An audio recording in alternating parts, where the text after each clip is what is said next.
Hello, नमस्कार. मी रमेश शंकर पेंडकर पनवेलहून इथे येतो. जवळजवळ 3 वर्ष मी येतो इकडे.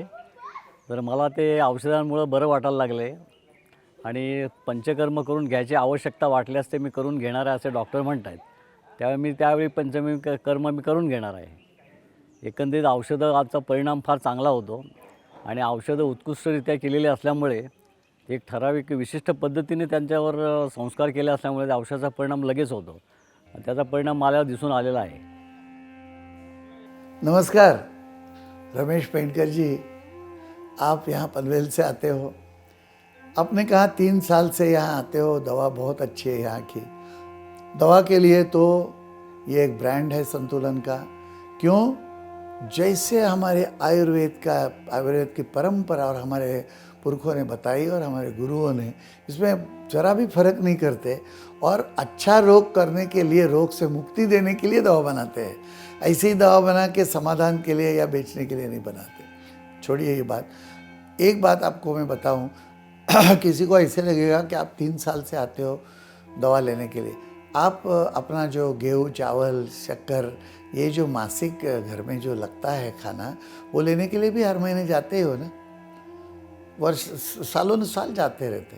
आयुर्वेद की ये खूबी है। मुझे खातरी है कि आपको जो है वो बड़ी बीमारी नहीं है, लेकिन शरीर को ठीक रखने के लिए खाना ही आयुर्वेद एक हेल्थ फूड है।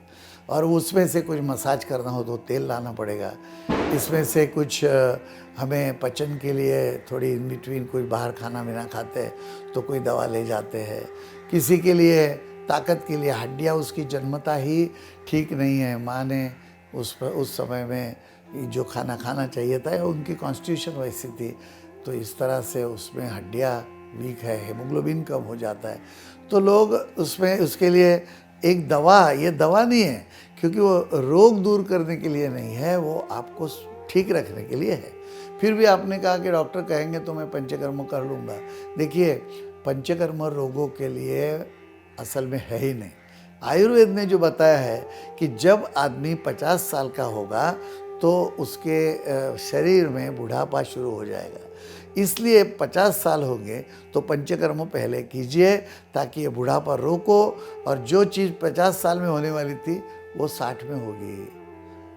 तो ये जो हम लोग ये उग्र रथ शांति वगैरह जो भारत में बताते करते हैं, वो ये पंचकर्म का ही विधि है।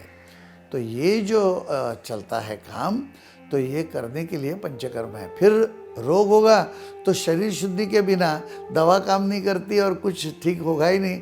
तो पंचकर्म एक रोग होगा तो बिल्कुल ही आवश्यक है। और रोग नहीं होने के लिए और अपना शरीर है वो आखिर तक मजबूत रखने के लिए पंचकर्म है। अब 50 साल मैंने कहा, लेकिन आजकल हमारी प्रकृति ऐसे हो गई है कि 36 साल का व्यक्ति जो है वो 50 के बराबर आ गया है। तो 36 साल में ही डायबिटीज़, रक्तचाप, ये सब शुरू हो जाता है। तो इसलिए मैं सबको बोलता हूँ 36-40 में एक बार पंचकर्म कीजिए। मुझे कुछ नहीं हुआ, होने के बाद दौड़ना वो ठीक नहीं है, फिर आसानी नहीं रहती, और हुआ कि फिर फ़ायदा क्या है, अभी करो तो होगा ही नहीं। तो ये बात इसमें है और आपने अनुभव किया है। आप कभी भी यहाँ आते हैं और यहाँ पंचकर्म करेंगे तो एक विज़िट रहती है फार्मेसी में। देखिए संस्कार कैसे करते हैं, और फार्मेसी में इतनी स्वच्छता है, इतना क्लीनलीनेस है, और जीएमपी स्टैंडर्ड की है ही। लेकिन सब परदेसी आते हैं, वो भी एकदम कॉन्फिडेंस से दवा लेते हैं कि बस ये तो फार्मेसी ऐसी है। और रोग के लिए नहीं, हम लोग दवा की दवा बनाते हैं, फिर अनुकूल देख के आपकी प्रकृति को उसमें आपको दे देते हैं। तो धन्यवाद, मैं आपको और आभार मानता हूँ कि आपने हमें उत्साहित किया, ये बताया कि ये दवा से आपको अच्छा लगा। धन्यवाद।